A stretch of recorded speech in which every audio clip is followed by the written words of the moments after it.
All right, so Ruth chapter 2, I'm going to begin reading at verse number 1 and then read to the end of the chapter.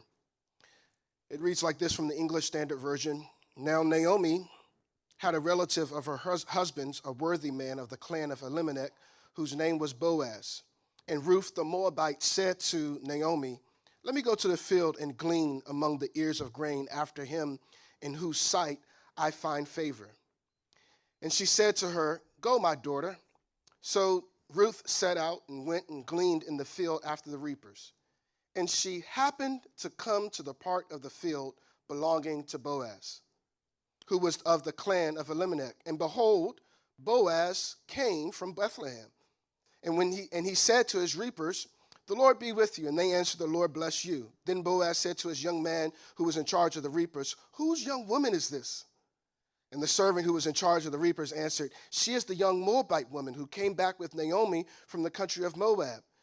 She said, 'Please let me glean and gather among the sheaves after the reapers.' So she came, and she has continued from early morning until now, except for a short rest." Then Boaz said to Ruth, "Now listen, my daughter. Do not go to glean in any another field, or leave this one, but keep close to my young women. Let your eyes be on the field that they are reaping, and go after them. Have I not charged the young men not to touch you? And when you are thirsty, go to the vessels and drink what the young men have drawn." Then Ruth fell on her face, bowing to the ground. She said to Boaz, "Why have I found favor in your eyes, that you should take notice of me, since I am a foreigner?" But Boaz answered her, "All that you have done for your mother-in-law since the death of your husband has been fully told to me, and how you left your father and mother in your native land and came to a people that you did not know before. The Lord repay you for what you have done, and a full reward be given you by the Lord, the God of Israel, under whose wings you have come to take refuge." Then she said, "I have found favor in your eyes, my Lord, for you have comforted me and spoken kindly to your servant, though I am not one of your servants." And at mealtime, Boaz said to her, "Come here and eat some bread and dip your morsel in the wine." And she sat beside the reapers and passed her roasted grain. And she ate until she was satisfied, and she had some left over. When she rose to glean, Boaz instructed his young men, saying, "Let her glean even among the sheaves, and do not reproach her. And also pull out some of the bundles for her, and leave it for her to glean, and do not rebuke her." So Ruth gleaned in the field until evening. Then she beat out what she had gleaned, and it was about an ephah of barley. And she took it up and went into the city. Her mother-in-law saw that what she had gleaned. She also brought out and gave her what food she had left over after being satisfied. And her mother-in-law, Naomi, said to her, "Where did you glean today? And where have you worked?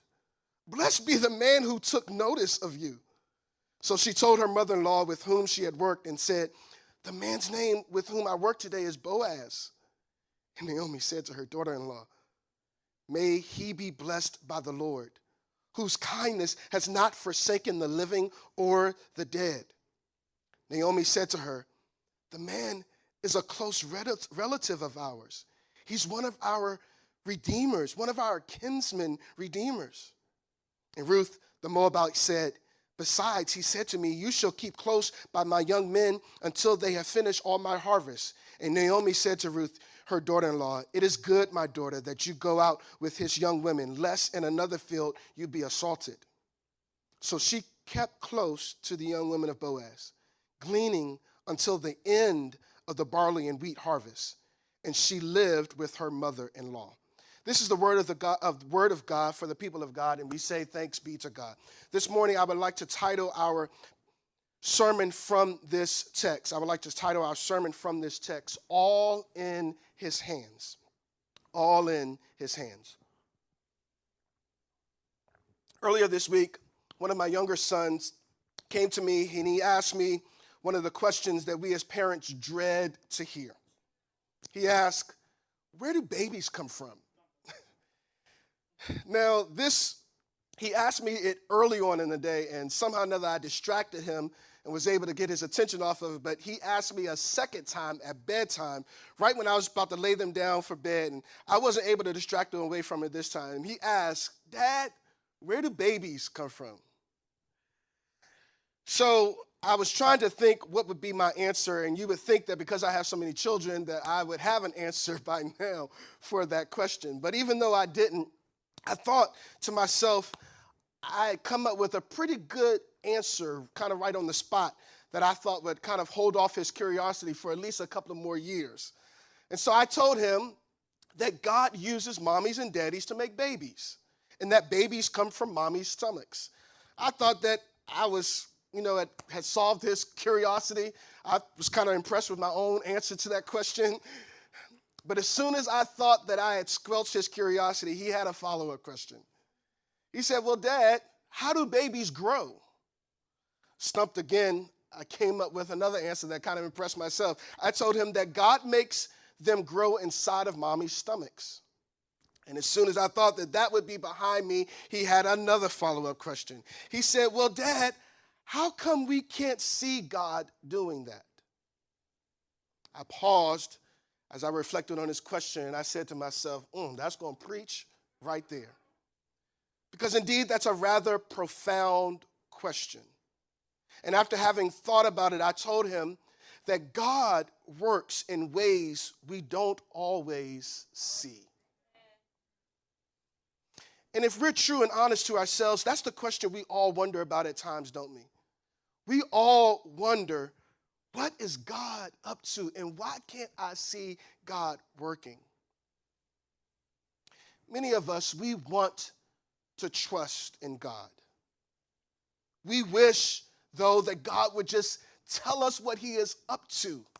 We wish that he would show us the plan, that he would let us know how long it would take. If only we knew the circumstances that would bring this to an end, perhaps we would be able to trust God more. If we knew all those things, we'd feel a little bit better. But the truth is that God and his divine providence doesn't normally work that way.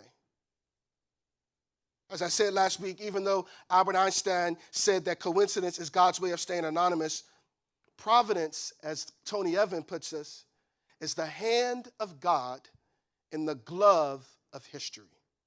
It is the work of God whereby he integrates and blends the events in the universe in order to fulfill his original design for which it was created. It is God sitting behind the steering wheel of time, if you will. It is God taking what you and I would call luck and chance or mistakes and happenstance and coincidence, and then stitching all of those things together in order to achieve his program.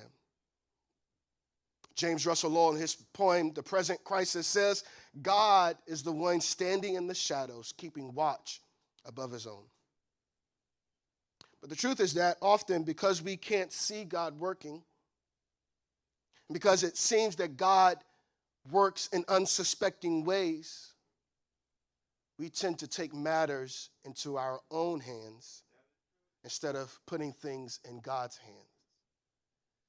When we can't see God working, and when he is working in unsuspecting ways, we tend to take things into our own hands. And with our own hands, our own efforts, what we try to control with our own life, and the things that we try to orchestrate and circumstances that we try to place and plan out, we end up making a mess of things when things are in our own hands. When we start trusting and putting matters into our own hands, we start making a mess of it. And if we would just learn to put everything in God's hands, I think we would see that things would turn out much differently.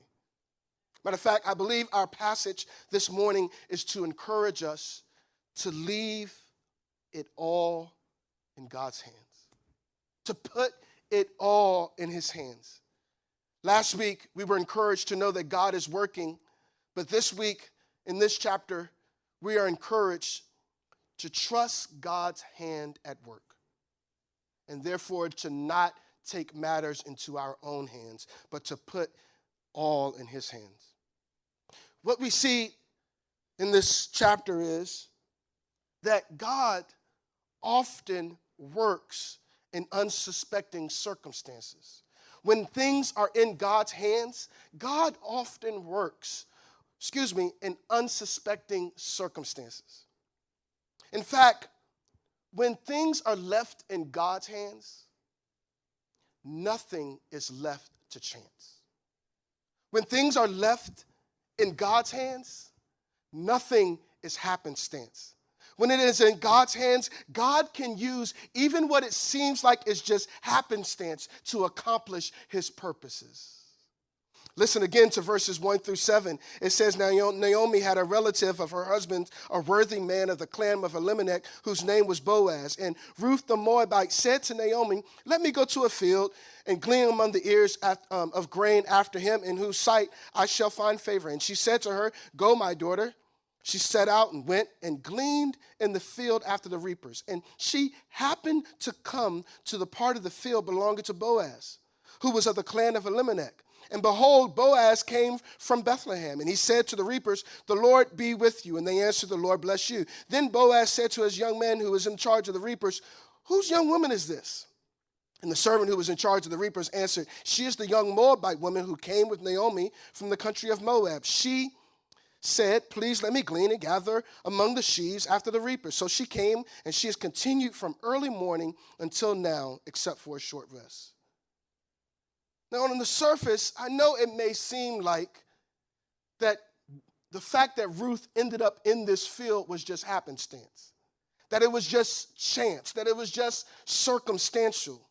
But actually, y'all, if we dig deeper, we can discover that when the writer uses the language in verse number 3 that Ruth just happened to come to the part of the field belonging to Boaz, that the writer actually is intending to draw our attention in. He's intending to arrest our attention. He's intending to highlight and spotlight the unsuspecting circumstances that God used to bring Ruth to that area to glean.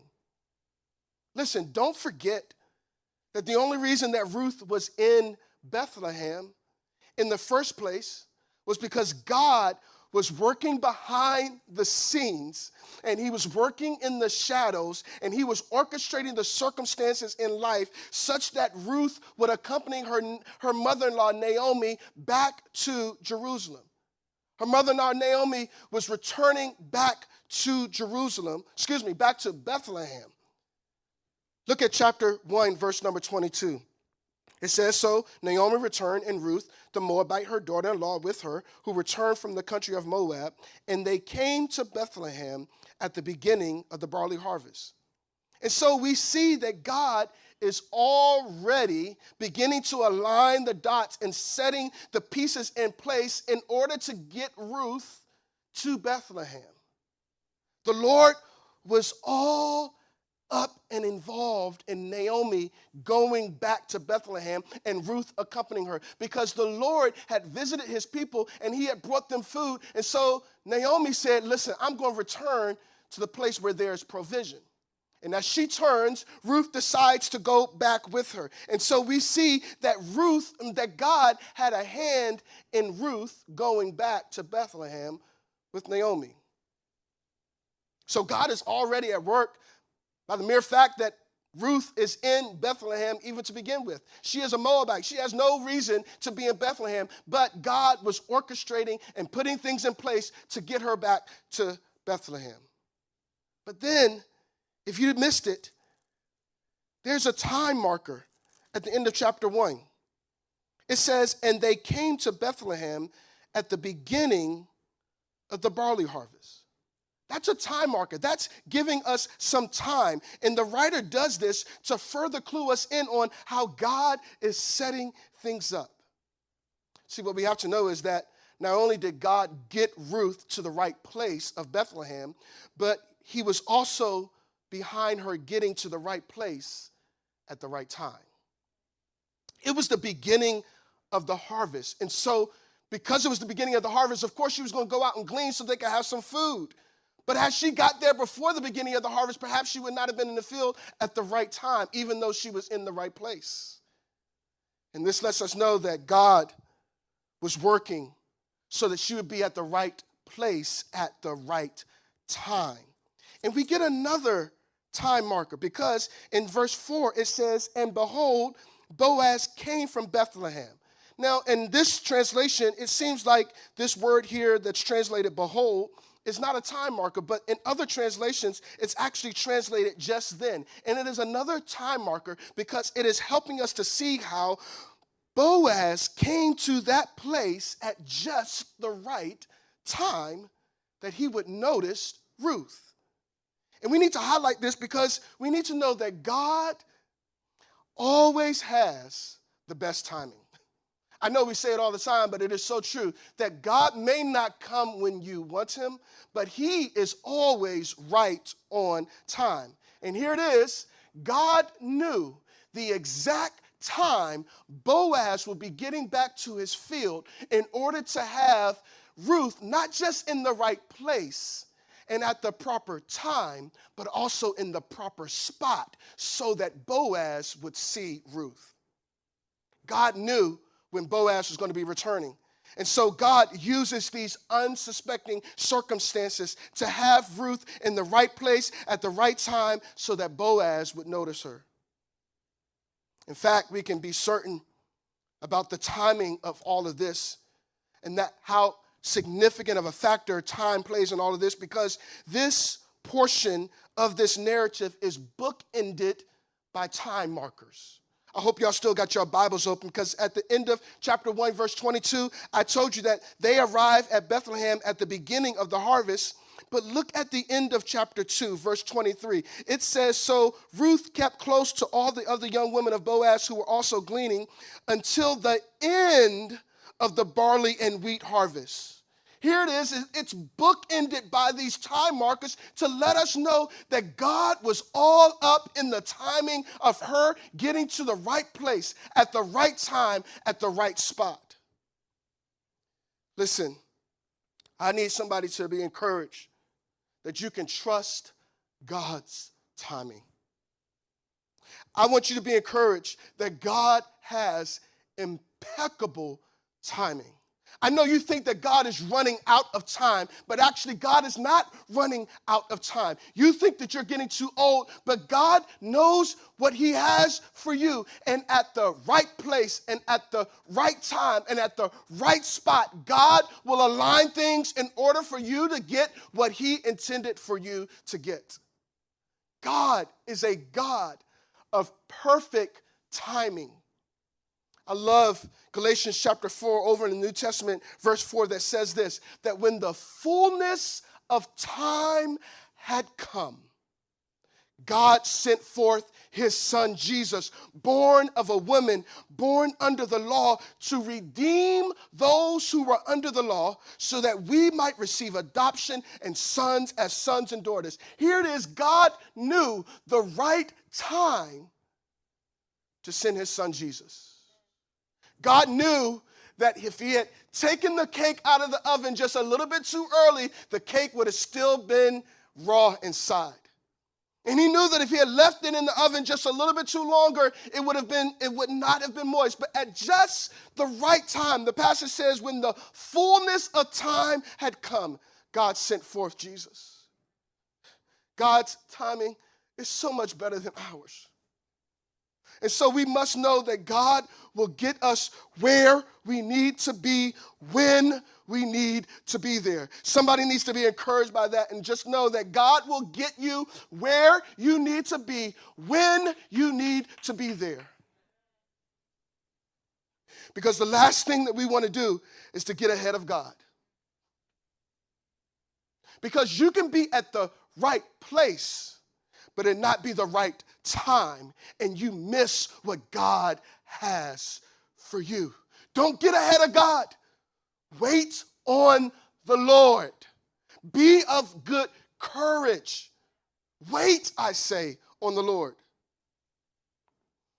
In these unsuspecting circumstances, we see that God's hand had gotten Ruth to the right place at the right time, at the right spot. God's hand of providence had positioned Ruth in the right place at the proper time, in the right spot. God can get us where we need to be better than we can get ourselves there ourselves. God knew where Boaz was going to be. God knew that Boaz was a worthy man, a man of noble character, a man that would not have shown away this foreigner, but would have welcomed her and allowed her to glean. God knew to put her there. Ruth, it says when she set out that morning, she said, well, let me just go among the ears of grain and some field and get some ears of grain after somebody. Maybe somebody will have favor with me. She was thinking she was just picking some random place. But it wasn't random. God was in her choosing of that place itself. If you don't want to take my word for it, listen to what one commentator says about this phrase. He says, by excessively attributing Ruth's good fortune to chance here, the writer forces the reader to sit up and take notice, to ask questions concerning the significance of everything that is transpiring.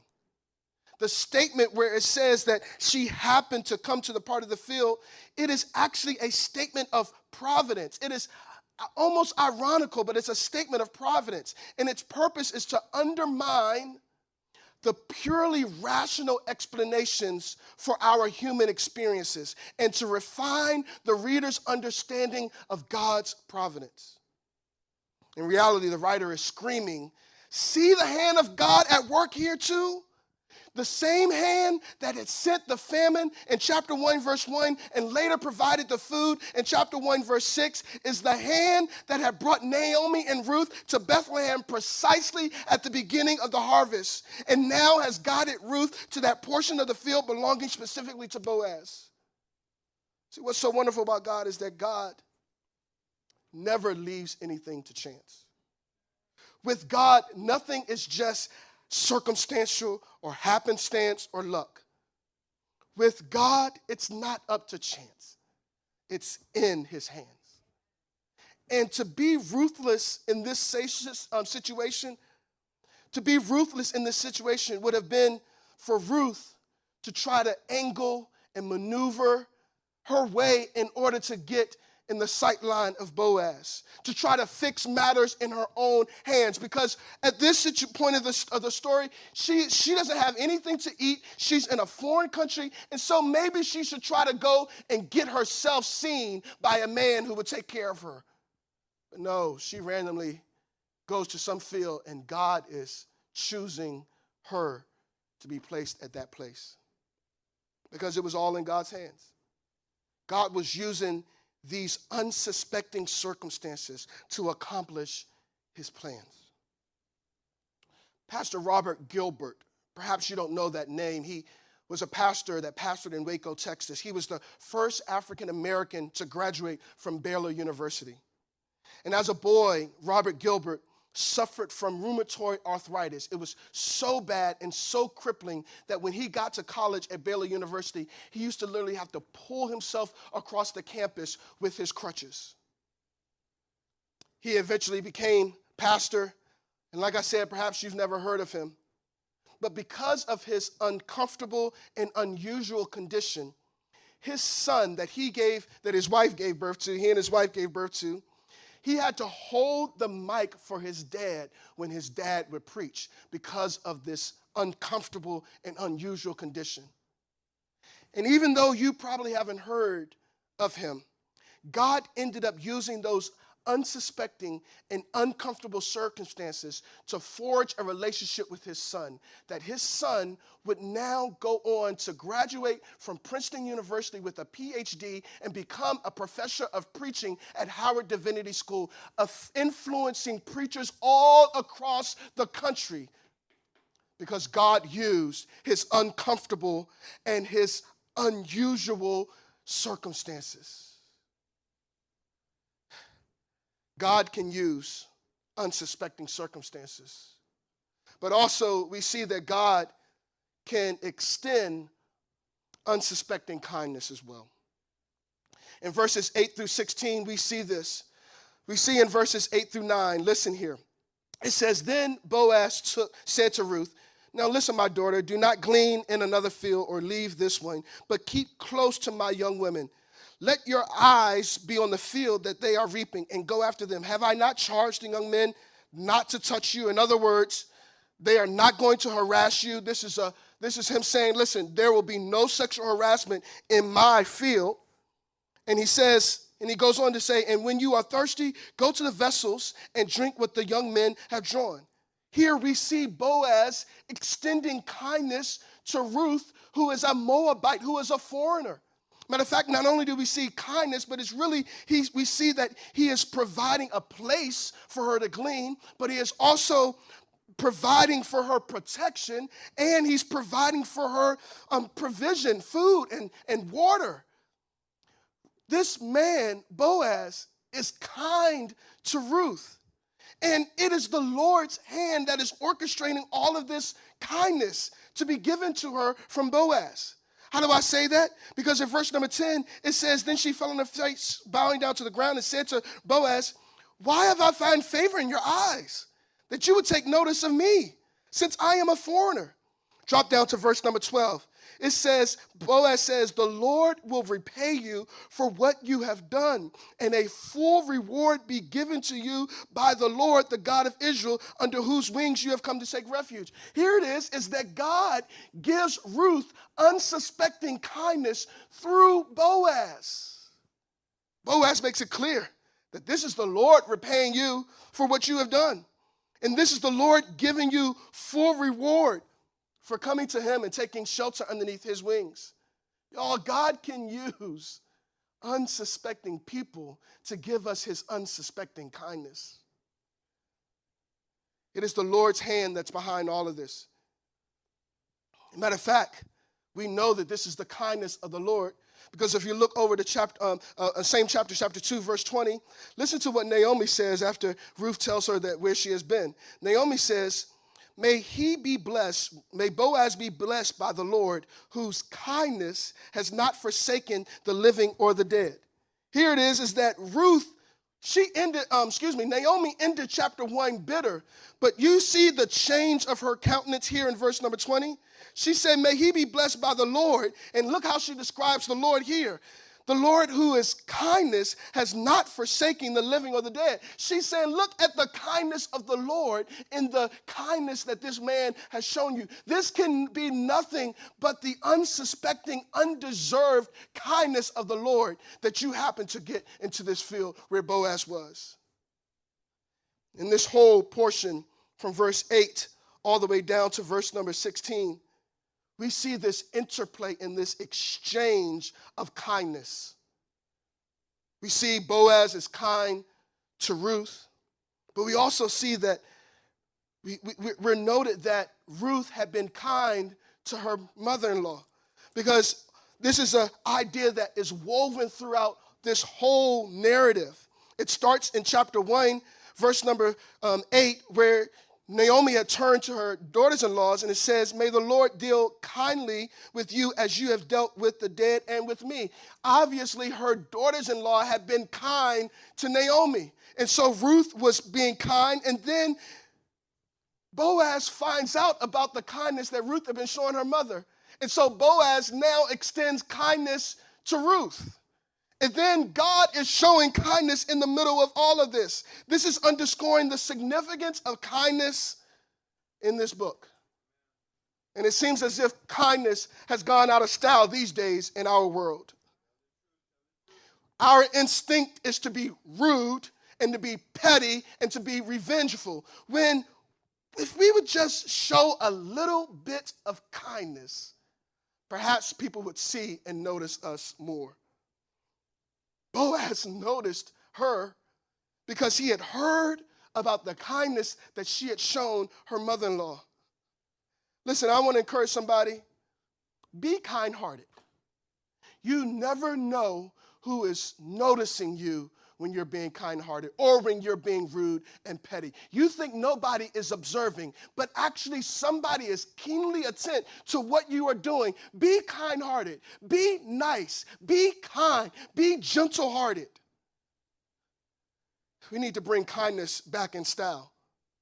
And what we see here is that it was undeserved kindness that Ruth got.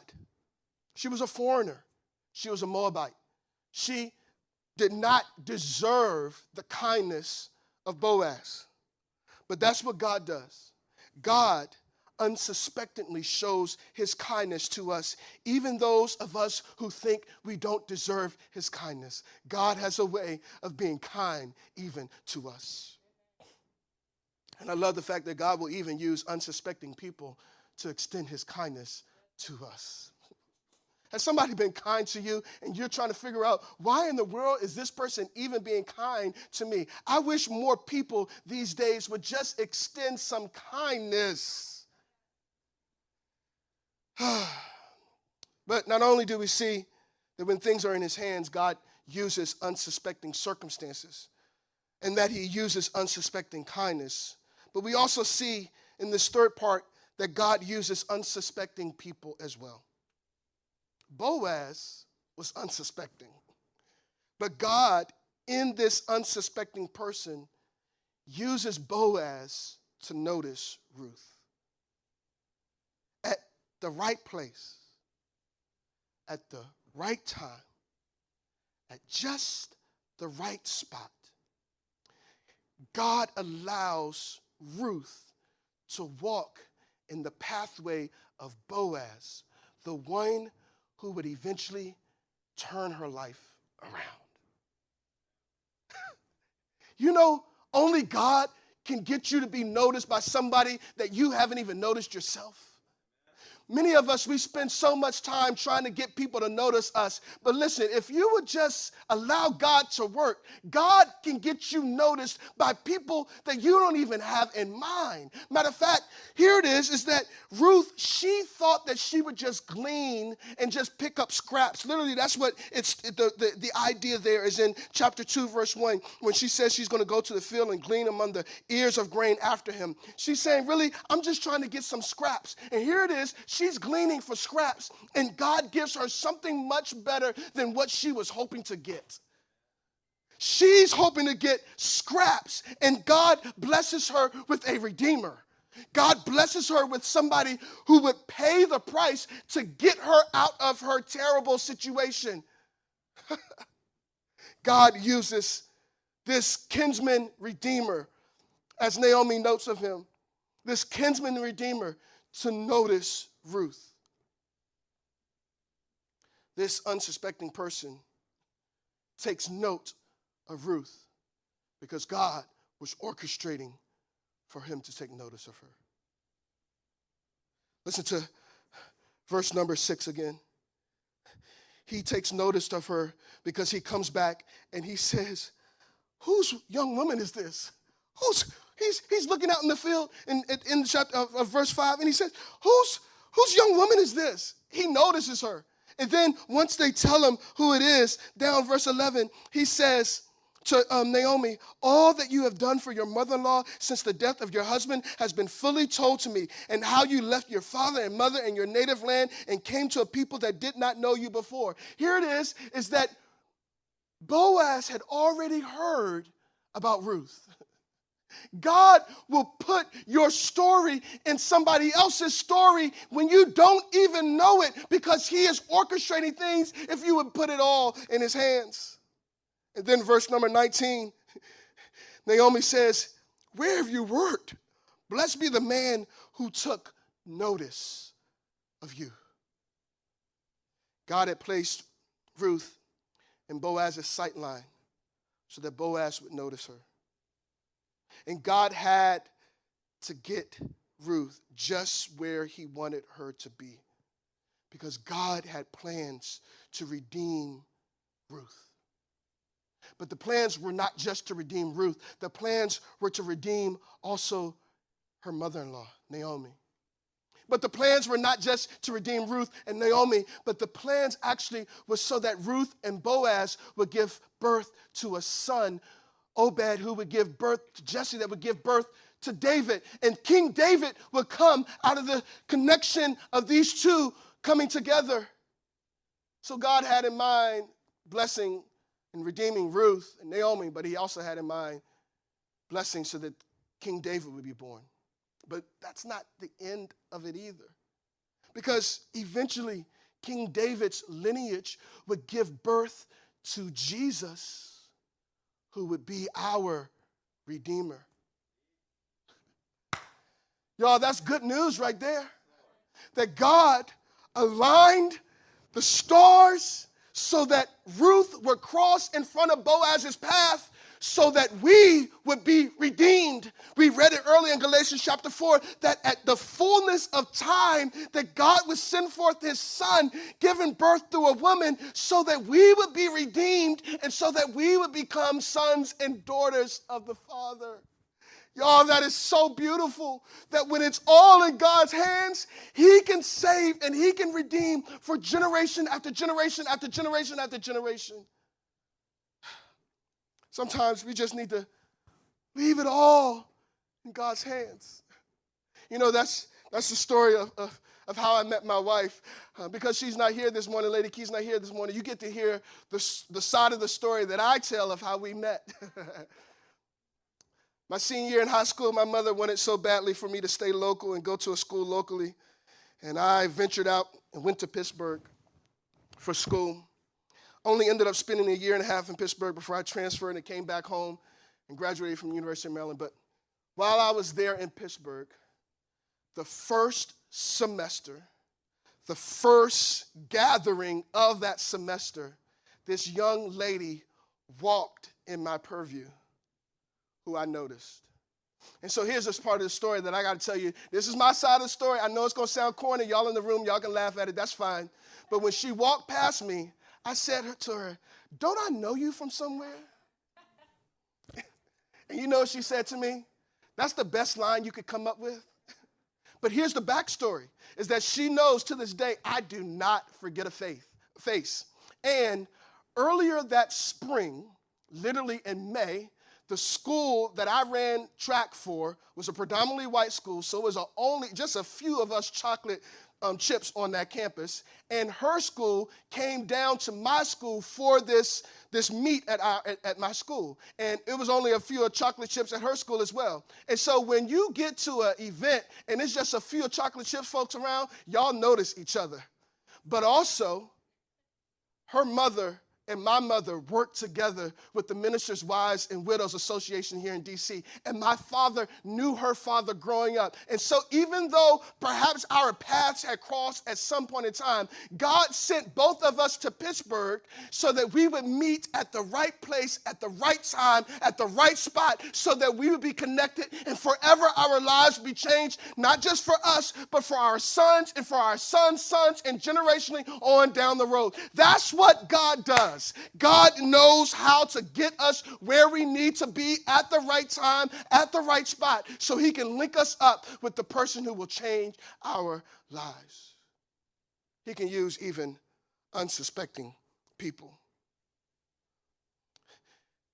Do you know that God is able to do exceedingly and abundantly above all that you can ask, imagine, or think? Do you know that he's able to do for you more than what you can dream? I told you already, but I want to repeat it to you. Ruth was hoping to get scraps. That was her dream. That was her idea. That's what she imagined. I just get some scraps. And not only did he provide her in a way that she was satisfied and had leftovers to bring back to her mother-in-law, but he changes her life because he's her redeemer. God wants to do more for you than what you can dream. And the thing that we end up doing so much is that we want to accomplish our dreams, but have we consulted with God about what his dreams are for us? Because God's dreams are beyond what you can imagine for your own life. what you can try to fix in your own hands, what you can try to do with your network and with your talent and with your expertise and with your skill. God can do much more than you can if it's in your hands. I don't know why I'm getting so loud. Forgive me. But many of us are limited, and we are stifled by our own dreams. We're putting things in our own hands instead of placing all of it in his hands. Ruth did not have to angle her way into Boaz's eyesight. She didn't have to push and posture and position. She didn't have to try to wear something so that he would notice her. Because when God is working for you, he can put you in the spotlight better than you can put yourself in the spotlight. You're so worried about getting the right angle for that selfie when God is saying, listen, put the phone down, that phone that is in your hand because you're trying to take it all in your hands, put it down and put your life in my hands because I can position you. I can spotlight you. I can get you in the right angle at just the right time better than you can yourself. I wonder if there's anyone who, like me, you've gotten a blessing without having to angle for it, without having to self-promote for it, without having to put yourself in the position for it, that God will bless you when you leave it in his hands. I love how unmethodical Ruth's approach is. She's just like, I'm just going to go to clean. And God's like, that's exactly what I want you to do. I want you to focus on just doing what you're supposed to do. Matter of fact, if there's an application from this text, the application is for us to stop doing so much and let God work. See, most people, when we look at this text, we want to look and see what did Ruth do in order for her to get the blessings. And here is what Ruth did. She basically did nothing. She was just happened to be out in the field. God took care of all of it. And we always want to know what to do. But God is saying to us this morning, be still and know that I am God. Because many of us are doing too much. We are positioning, we're trying to network, we're trying to work overtime, we're exhausting ourselves, we're spending all of this energy doing too much. And God is saying, be still and know that I am God. You can't get yourself where you want to be on your own, and you definitely can't get yourself to where I want you to be on your own. Stop taking matters into your own hands. Put it all in his hands. I know you want to know what to do, but you are doing too much. You're doing too much. You need to just slow down and allow God to work, allow God to move. I know that that's so countercultural. And matter of fact, this whole passage actually just flies in the face of the ambitious world and the achievement world that we live in. Our world is so much achievement-based. There's a quote that I read a couple of weeks ago. It said that achievement is the alcohol of our generation. It is the thing that we use in order to help medicate ourselves because we think that if we'll achieve and people will recognize us, that we will feel good.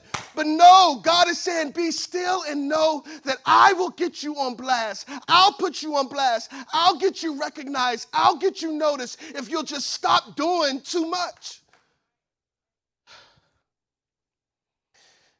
Avoid the temptation to solve issues on your own.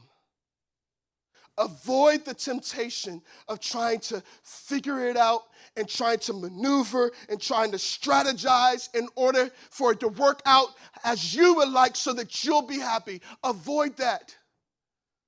Be faithful and committed to what God has said for you to do. Pay attention, y'all. Pay attention to the ways in which we instinctively reject the ways of God. The ways of God that we know they're counter to God. Pay attention to those, y'all. That is us trying to work to bring ourselves what God said he would bring us. Pay attention to the things that you have gotten used to doing. You just do them and you just keep on doing them because that's what you've already done. Pay attention, because most of the times the ways in which we are prone to drift away from allowing things to be in God's hand is the subtle things that we think are inconsequential. We think that they don't matter, when actually we are taking matters into our own hands. This was a God-ordained moment. And she didn't have to angle for it. She didn't have to do anything to get it. If there's anything that I would encourage you to work on, is to work on your character. If there's anything you want people to notice about you, you want them to notice that you have deep, unwavering convictions, core convictions that build up your character. Her kindness was told around town so that when Boaz met her, he was able to say, yeah, I've heard about your kindness. We're working on our talent, thinking our talent is going to get us in the door. But God is saying to us this morning, the thing that's going to be the difference maker for you is your character that you work on. Because you can get in the door with your talent, but if you don't have your character won't keep you there. I want to encourage somebody this morning. I want to encourage someone who you're on the brink, you're close to just having things in your own hands, your life in your own hands. I want to catch some young person who you are so ambitious. You want to achieve so much that you're at risk of putting your life in your own hands. And I want to encourage you, pause, slow down, go countercultural, because our culture just wants us to stay ambitious and wants us to position ourselves so that we'll be noticed and we'll be seen and we'll be recognized. But God is saying, listen, all you need is me to get you recognized, to get you where I want you to be. God, He has greatness for us. And one of the quotes that I live with in life is, greatness isn't the product of personal navigation. Greatness is a product of faithfulness. We're trying to navigate our way into blessings. And God is saying, I just want you to be faithful. I just want you to be committed. I just want you to put your head down and let somebody catch you serving. I just want you to be kind. I want you to be nice. I want you to be gentle. I want you to learn how to work on your inner self. And if you do that, that means you're saying to God, God, I'm putting it all in your hands. All in your hands.